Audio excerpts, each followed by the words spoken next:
Welcome into Outkick the Show, boys and girls, Monday edition. I hope you listened to the radio show this morning. If you did not, you should download the podcast. Loaded weekend of sports. We have much to get to, and I will dive right in. But first, I want to tell you, with the NBA and the NHL playoffs in full bore, and not the kind of guy to brag, but with me on an absolute roll of late, 3-1, 2-1, 1-0 in the last 3 days of gambling on the NBA playoffs. I believe that's 6-2 overall for a 75% winning percentage in the last week. Not the kind of guy to brag, but I'm on a roll. Make sure you get the best number so that when Victor Oladipo drains that three at the buzzer, you are perfectly set up to win big money. Thanks to my picks. You can go to sportsbookreview.com and get hooked up. Make sure you get the best number anywhere on the web, anywhere on all of the sites that are available to gamble on. Make sure that you are performed and ensure that you've got the best possible numbers in front of you. A bunch of stuff to get to today. All right? I got to be honest with you. Full confession from me about something I'm not proud of that happened at the Preds and the Jets. Winnipeg against Nashville last night, Sunday night. NFL draft dunks all over the NBA. Donald Trump, remember when I said it a while ago that if he could get peace in the Koreas, he would deserve a Nobel Peace Prize? Suddenly everybody else is climbing on board. And the White House Correspondents Dinner, big-time controversy. Plus, if you haven't already, we got to break down Vince Young being unable to say the name Harold Landry. And by say, I mean read, because it's possible that Vince Young cannot actually read. All of that, loaded show, Outkick the coverage. I hope all of you are having fantastic days. Let's go ahead and start here off the jump. And I got to tell you, make sure you go to thehomeloanexpert.com. Get hooked up at thehomeloanexpert.com, the best mortgage anywhere in the country. Go to thehomeloanexpert.com. My guy Ryan Kelly will take care of you. And I don't know, maybe you can still sneak in and get a free weekend in Las Vegas for our big Outkick the weekend that is coming up. So I am out and rolling, and I appreciate all of you. All right, last night, major controversy in the Travis household. I got to give full disclosure here. I went to the Nashville Predators game against Winnipeg. All right, went to Nashville Predators against Winnipeg.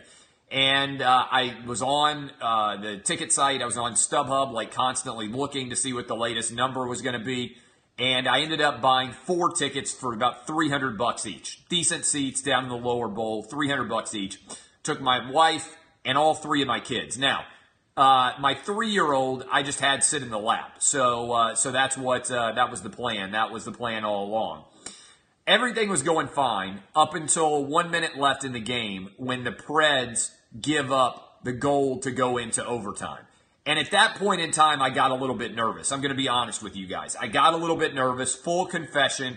I turned to my wife because we've got a 10, a 7, and a 3-year-old. A 10, a 7, and a 3-year-old. And they are all out there, and they are set up, and they're starting to fall apart. And after the first overtime, when I'm rooting for everything to happen, here's my deal with hockey in general. Let me take a step back before I get to my full confession. Let me say this about hockey. I don't understand why hockey cannot have 1 intermission instead of 2 intermissions. This is an awful flaw of the game of hockey. And I say this as somebody who's only been paying attention to hockey for like 3 years and really only paying attention in an aggressive way to hockey for like 6 months. I don't understand why they need 2 intermissions. Why can the sport not have 1 halftime like every other fucking sport in America, okay? This would make things so much better. You could have quarters, 15 minutes, then a long break, then another 15 minutes, and then you play a half. It doesn't take that long to clean the ice. It doesn't take that long to clean the ice. You people out there are idiots. It is the 21st goddamn century. You're telling me we can't clean the ice in 8 minutes in between the first and the second period? We can't get a faster goddamn Zaboni? I'm not buying into it. We can do everything. You're telling me that we can't clean the ice faster? I'm not buying it. I'm not buying it. Ice Guy can get the fuck out of here, all right? This is a flaw of the sport, and I'm trying to tell you how to make your sport better so you don't have to have 2 goddamn intermissions for no reason where people just walk around for 20 minutes and where I have to entertain all my kids for the whole time. And then you got another 15 minutes after every overtime guy. Get out of here, Ice Guy. I got no sympathy for you. Get the ice taken care of. We can put people right now. Elon Musk, here's what we do. We give Elon Musk this responsibility. The motherfucker invented Tesla and has made electric cars possible. He beat NASA. He said, you know what? This huge space agency that the United States government has created, I think I can make a better rocket ship, and I think I can do it cheaper. Are you telling me that if I get Elon Musk on the phone and I say, hey, we need to make it so hockey only has 1 intermission, that Elon fucking Musk cannot solve this problem? He beat NASA. He's ready to go colonize Mars. He's already got the electric car out there driving around everywhere, making Teslas like crazy. You're telling me that Elon Musk can't knock out 1 of the intermissions in hockey? I'm sick of all you loser ice guys out there making your bullshit arguments. There's no reason for 2 intermissions in hockey. This is a big flaw in the sport, all right? I'll sit through 1 halftime. I don't want to sit through 2 halftimes. You're talking to the guy who hates the band. The band makes me impatient. If you want to increase the appeal of hockey, you cut it down to 1 intermission like every other sport in America, all right? That's the truth, all right, in general. So, get the science fixed. And don't tell me that's science. Elon Musk is going to colonize Mars. No one's ever done that before. If we can figure out through him how to colonize Mars, then I'm pretty confident that he can figure out how to make sure that there's good enough skates for you ice skating losers out there who are worried about the quality of the ice. Quality of the ice guy might piss me off more than quality of the audio guy. Well, when I put on my headphones and I slowly ejaculate myself, I can't quite, the stereophonics in my ears are upsetting to me, and the audio quality is a little, shut up, audio guy. Nobody cares about audio guy. Can you hear the words coming out of my mouth? Then the audio works, all right? Here's the truth. Ice Guy needs to get the fuck out of here. And everybody who's defending Ice Guy needs to get the fuck out of here too. Go join Dow Guy and After Taxes Guy and all the other losers out there. No trade clause guy. Here's the truth. The ice needs to be taken care of. As a result, I take the whole family to the game because I'm the greatest father on earth. And after the first overtime, there's a rebellion. My 10-year-old, my 7-year-old, and my 3-year-old all want to go. Okay? They're all demanding that they leave, even though it's a 4-4 game and we're going into double overtime. Now, here's the problem. Unlike every other sport in America, there is a 15-minute delay between the first overtime and the second overtime. All right? This is not ideal. This is not ideal when you have young children because there's a lot of time to solve the problem. I didn't want to leave. My wife turned to me and she said, it's your decision. Do you know what that means? It's not actually my decision. We have to go. And so as a result, we left. Now, some of you out there who are going to get divorced like 3 months after you get married just said, why don't you let your wife leave with all 3 kids and you stay and take an Uber home? Are you people real? Have you people ever dated a woman in your life? Have you people ever been responsible for even a single child in your life?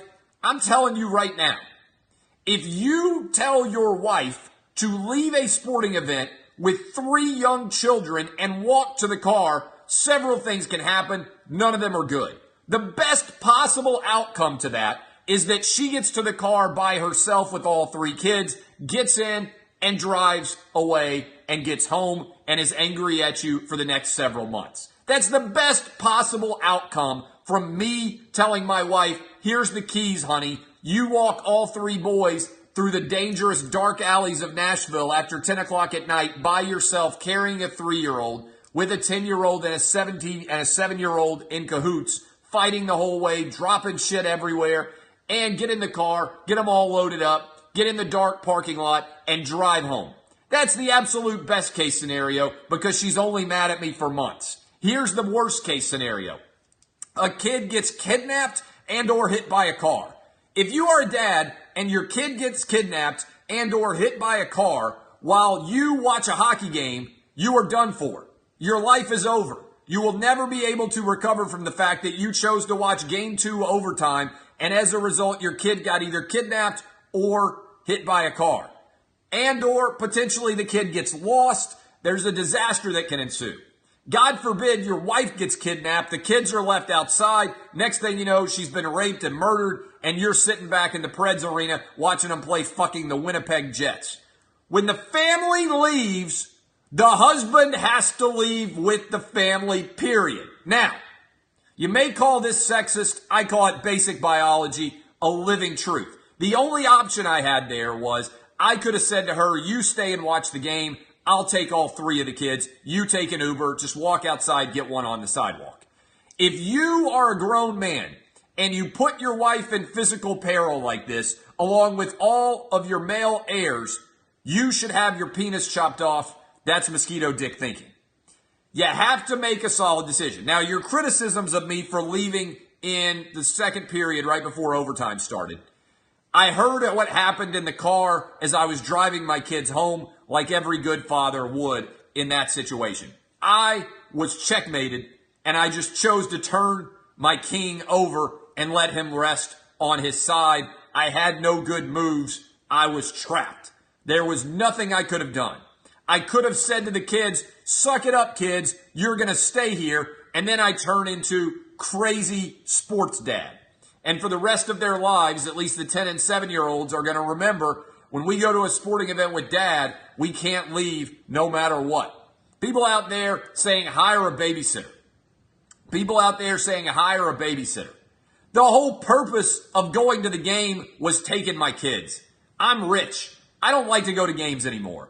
Unless I can go get drunk, I would rather just sit in front of my television and watch a game at home than go outside. Do you know how much I go outside? I do my radio show, I go to the gym, and then I come home and I don't leave the house, ideally, for the rest of the day. Some people might call that a hermetic existence. I call it heaven. I don't know anybody who lives in my neighborhood. I don't even know the streets in my neighborhood. I do my show, I come home, I go to the gym, and then I ideally don't leave again. The only time I'm leaving the house for the rest of the day is to go coach Little League Baseball. That's the only time I'm leaving the house today. Tomorrow, ideally, other than going to the gym, I'm not going anywhere. I go places with my family because they like to do things.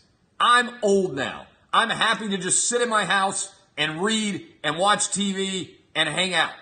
That's why I bought an 8,000 square foot mansion.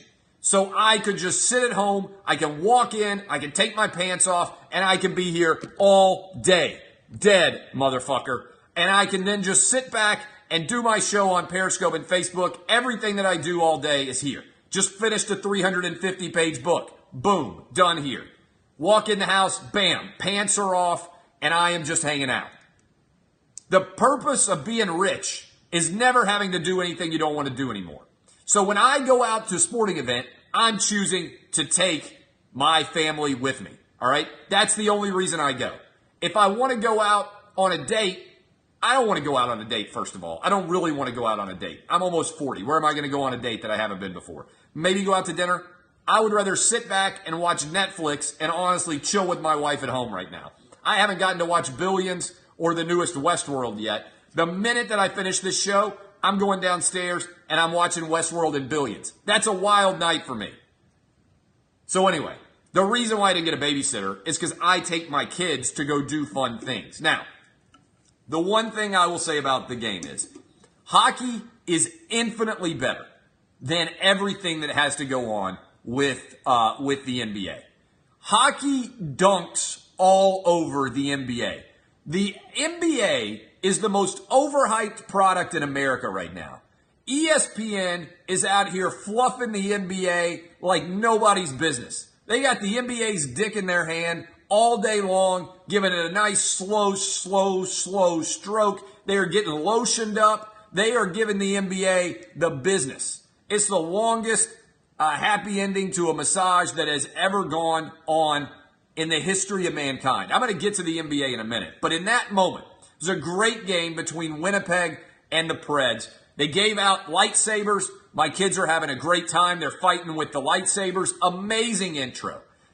The Nashville Predators are like the five at the bar. The chick at the bar who's not that good looking, but knows she's going to have to sell herself. The nicest girl at the bar, she might even buy you a drink. That's the Nashville Predators. The Tennessee Titans are like the 10 at the bar that, well, they think they're the 10. They're more like a soft 8. They don't do anything. They don't do anything to entertain you. They don't do anything to do anything better. The Preds work for your love. They give you a lot of entertainment. The Open was unbelievable. The Open was fabulous. And then they have the Titans players there, Marcus Mariota and the entire offensive line. I got to tell you, Taylor Lewan is the greatest future WWE wrestler currently in sports today, not named Conor McGregor. This dude did a ice luge off of a dead catfish. He chugged an entire tall boy beer. If you haven't seen the pregame of this, go check my Twitter feed at Clay Travis and go watch this thing. One of the most unbelievable things I have ever seen. I think Lewan's going to be better than Gronk because I'm not sure that Gronk can read. Much like Vince Young, I'm not sure that Rob Gronkowski can actually read, notwithstanding the fact that we found out that Gronkowski actually collects coins. I'm telling you right now, it was a phenomenal opening. And Marcus Mariota was over there with the lightsabers. Made me a little bit nervous being as big of a Mariota fan as I am because I got to tell you, the standard for what offensive linemen can get away with is amazing. You got a topless offensive lineman. You got a guy doing a ice luge off of a catfish. You got everybody drinking like crazy. This to me represented everything that was fantastic about Nashville. And then Carrie Underwood comes out. The only thing Carrie Underwood did wrong was actually wear pants. I got to tell you, I don't know why Carrie Underwood ever wears pants. A woman with legs like that, I don't care how cold it is, she should never have pants on. She should always have on a skirt. She should always have on short shorts. When your legs look that good, I don't care if you're at the North Pole going to Santa Claus's village, you walk around in shorts. I don't care if you're walking out on the ice, you come out on in shorts, or you come out in a skirt. Something to make a play there. I thought that if that would have happened, the Preds would have put Winnipeg away early. Mike Fisher, I don't know what he's got going on, but that's the best two looking people to ever have a child. Mike Fisher and Carrie Underwood in the history of Nashville. I saw that they had a son. I turned to my boys. I said, you're never going to be able to beat out Mike Fisher and Carrie Underwood's kid for the young girls in Nashville as you move into your teenage years. The Travis boys will probably do pretty well for themselves. Nobody's ever going to beat Mike Fisher and Carrie Underwood's son. I would like to buy stock in that kid's sexual history right now, and I think he's like 3. So that is the best-looking kid that's ever been produced in the history of the city. Mike Fisher, best-looking man. Carrie Underwood, best-looking woman. It's over. The best-looking couple ever. All right. So that's the truth. All right. What else are we talking about here? I got to talk to you about the NFL draft. I got to talk to you about the NFL draft dunking all over the NBA. ESPN has been out here slow-stroking the NBA because they realize the NFL hates them. And John Skipper is just like, he had the lotion. I mean, he just walked around with lotion. Wherever Adam Silver went, he's like, can I give you a rub and tug? What can I give you a rub and tug? I need you to give you a rub and tug. Are you comfortable? Can I give you a massage, rub and tug, happy ending, whatever you need? The NBA gets its ass beat in the playoffs by the WWE. Social media would convince you that the NFL is under siege from the NBA. If you didn't know any better and you didn't have the data, you would think that social media and ESPN would convince you, oh, the NBA's here. People tweet me all the time, how long do you think it's going to be till the NBA catches the NFL? How about this? Never! The NBA is never going to catch the NFL so long as America is a country and football exists. Friday night, the NBA had a playoff game featuring the Boston Celtics, one of the greatest teams in the history of the sport. One of the biggest fan bases in the sport. Playing a Game 6 against the Milwaukee Bucks, who feature one of the greatest players in the game right now, Giannis Antetokounmpo. Close enough, I pronounce his name. Better than Vince Why did for Harold Landry, by the way. And despite that fact, the NBA got 2.6 million viewers. The first round of the NFL draft got over 11 million. This is Scottie Pippen balls to the face on Patrick Ewing. The NFL dunked all over the NBA. And this happens all the time, and we live in this bizarro world where everybody will criticize Thursday night NFL ratings and Monday night NFL ratings and talk about the NFL playoff ratings being down 20%. And I do that. And I'm the only person who will actually point out that the NBA has never recovered from Michael Jordan retiring. The league desperately needs LeBron James to actually make the playoffs or the finals, or nobody watches. The NBA doesn't have a league, it has a player. And that player's name is LeBron James, and LeBron James provokes a lot of love or a lot of hate. But the reality is this, the NBA brand is not that strong. Despite everything that you hear, the numbers ain't that good. And I'm telling you this right now, if LeBron would have lost Game 7 to the Pacers, or if he loses to the Raptors as is anticipated, nobody is going to watch. You want to know the worst case scenario for the NBA? Rockets Raptors. The ratings will be down 70% over last year. Do you know why? Because people care about LeBron James. They don't care at all about the NBA. The second most polarizing person in the NBA from a love-hate basis is Kevin Durant, and he's nowhere near at all the interest level of LeBron James. Unless you want to tell me that the WWE is the greatest entertainment sport in America, the fact that the WWE dominates the NBA, get your head out of your ass. Stop buying into the ESPN taint and grundle palpation out here. The NBA ain't shit when LeBron James isn't involved. And you guys are all going to see that from a ratings perspective. The NBA doesn't have a league, it has a player. Love him or hate him, LeBron James to the NBA is Tiger Woods to golf. And if LeBron is gone, then the NBA's got nothing. The ratings are going to tank. People don't care about the Sixers.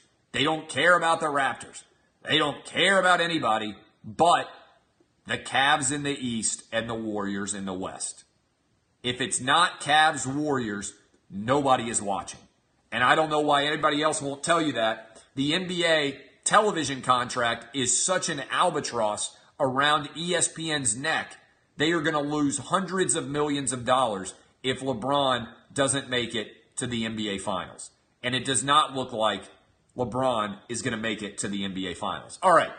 Do you know who the first... Oh, I got to talk to... By the way, the NFL draft dunking all over it. Can we talk for a minute about the fact that Vince Young can't read? I know Vince Young. I like Vince Young. He's a very nice guy. The motherfucker can't read.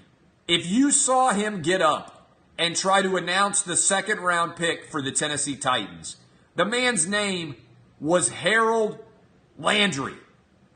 Harold Landry. Literally, maybe the easiest name ever written on a draft card in the history of sports this side of Joe Smith. Other than Joe Smith, I don't know how many other ways you can pronounce Harold Landry. Harold, even if Key and Peele are pronouncing it, I don't even know what they could pronounce it as in their skit. Harold Landry.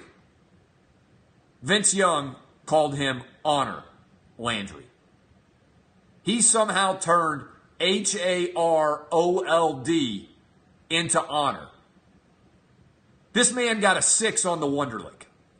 If you wonder what a 6 on the Wonderlic actually represents, you have to get a 10 to be considered literate. Vince Young got a 6 after being eligible at the University of Texas for 3 years. And he needed to get a 10 to be considered literate. We're not talking about smart. We're talking about able to read. As in, I can read anything. A 6. The man is basically illiterate. And I actually feel bad for him. I don't even know, hook 'em horns, I don't even know what you guys can even say to defend Vince Young at this point. Unbelievable. A 6. The average janitor scores a 12. Vince Young is half as smart as the average janitor in America. Boys and girls, that ain't good. We had some fun with that. Great audio clips on the podcast for Outkick the Coverage if you haven't heard it anywhere else. You know what happened? I'm always like years ahead of everybody else. I've been doing this show for like 3 years. News just came out that ESPN's going to start doing their own versions of shows like these. Ain't going to be anything like this one because they're going to be doing it like ESPN would do a show, which is going to suck. It's going to be Woke Center. It's going to be LeBron versus Michael Jordan, except on Periscope. Shoot yourself in the head with a nail gun in advance. But I came out and said months ago, if LeBron James, it's got me crossed over, if Donald Trump brings peace to the Korean Peninsula, you have to give him the Nobel Peace Prize. And many people lost their minds that I would have that opinion on Twitter. And then guess what started to happen? Peace is coming to the Korean Peninsula. The president of South Korea said it. Lindsey Graham, the senator from South Carolina. Everybody is coming around to the argument that I made, which is Donald Trump, amazingly for all the people who hate him, might do more for peace in the 21st century than any living American. Now, I can't admit to you that I don't think the irony of this is phenomenal, that I am not blown away by the idea of Donald Trump's haters having to contemplate the fact that the man they hate more than anyone in the world has actually made the world a safer and better place, more so than any other American in the 21st century. But the truth of the matter is this. Donald Trump's particular brand of crazy somehow has produced a union that could make the world safer via Kim Jong-un's own insane brand of crazy. And I got to tell you, people, I just finished my book. This book is going to be a bestseller when it's out, I think. People don't listen to me as much as they should because not the kind of guy who likes to brag, but damn if I don't get so many things right that nobody else is even close to. You listen to this show, and I am months, if not years, ahead of where stories go. And I told you then that maybe there was possibility for success in North Korea because I think Kim Jong-un and Donald Trump actually will like each other. Because Kim Jong-un liked Dennis Rodman, larger-than-life characters oftentimes like each other. They just kind of gravitate towards each other. That's why Trump gets along with Kanye. That's why Trump gets along with Tom Brady. Famous people tend to like famous people. Trump is not an ideologue. He's not sitting around with all the pencil-necked losers in the State Department analyzing global policy. He's trying to make a decision about whether or not he can make a deal with Kim Jong-un, and that's refreshing after so much of this like false bullshit that has to do with the State Department and the CIA and the rules and the regulations. Here's the deal. People who have big helicopter dicks don't spend a lot of time waiting on rules and regulations. They go found companies. They go dominate industries. They disrupt the existing structure. They don't spend all their time sitting around worried about diplomatic niceties. You worry about diplomatic niceties, nothing actually happens. You bring out the helicopter dick, shit happens. Give Trump the Nobel Peace Prize. Finally, there's a lot of controversy coming out of this White House Correspondents Dinner. They brought in some 32-year-old girl, I don't know. I don't spend that much time watching television. And she told a lot of jokes that offended a lot of people. Here's my question. What's the purpose of the White House Correspondents Dinner? I don't really get it. Everybody gets together and they all just rip each other and then they all kind of laugh. I don't get the purpose in the 21st century. It doesn't raise that much money for charity. And I don't know why you have to pretend that you like people who you might not like. If you told me, hey, Clay Travis, you've got to go talk to 400 people who hate you, I'd show up and napalm the fucking building. I would ridicule them to the high heavens. But it would be like the Red Wedding. But there's no point in having a roast of the president while he's still the president. It's absurd to me. I don't get it. I don't understand why you would do it. And then I don't understand why you would hire a comedian and then say that the comedian's jokes were too tough. The purpose of a comedian is not to make everybody happy. If the comedian does a good job, they should walk in and they should fucking lacerate the entire lot of them. Because what the comedian is trying to do is puncture their massive fucking egos, not inflate them further. So if you want a comedian to come in and actually do a good job, then why do you get mad when the comedian comes in and goes way over the line? There shouldn't be a line in comedy. I'm a First Amendment absolutist. You come out and you slay. Now, if she wasn't funny, that's a different standard. But what's the standard for funny? I haven't watched this performance, but I don't understand why you bring up a comedian, ask her to tell jokes, and then decide that the jokes are not good enough. I don't understand this. Like, so what? If she wasn't funny, that's fine, but her audience was not the audience in there. I haven't watched it at all, but it doesn't make any sense to me. Jokes about abortion are not funny? I disagree. Some jokes about abortion can be funny. I'm not somebody who takes subjects off. Some jokes about abortion could be funny. If you say, oh, a joke about cancer can't be funny. Oh, a joke about abortion can't be funny. Then you are stifling the creative process. Everything, any subject, Nazis can be funny. Abortion can be funny. Everything can be funny if delivered well. Don't take subjects off the rostrum. That's my thoughts in general. I'm Clay Travis. Go subscribe to the podcast. I'll be back tomorrow like I am every single day, 3 o'clock Eastern. Go to thehomeloanexpert.com. Go get a mortgage wherever you go across the country. And make sure that you go check out the odds at sportsbookreview.com. I am Clay Travis. Here, I will say this before I go. This girl who got up and made jokes, I think the reason why people are uncomfortable is because she said, joke-wise, the way that Donald Trump gets treated by the media. And I think people were not aware of what it actually sounds like. Everybody in the media just about hates Donald Trump. And my position on this has been straightforward for a long time. Some presidents are good. Some presidents are bad. Even if you love the president, he does some things that you disagree with, and he says some things that you agree with. That's the nature of the presidency. Trump has done several good things. The fact that people have decided to call him Hitler and decided to try to create this false dichotomy where Donald Trump is evil and everything against Donald Trump is all that is good is what's wrong with the country. There's no nuance. There's no analysis. You can hate Donald Trump and be like, you know what? This North Korea thing could be a tremendous success. Sometimes, I want you to think about this for a minute as we leave. Sometimes people you hate do things that are good. Crazy idea, I know. It's called real life. Sometimes people you hate do really good things. And sometimes people you love do really bad things.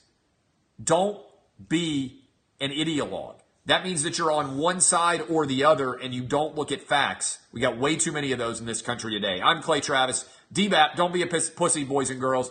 I will see you guys tomorrow.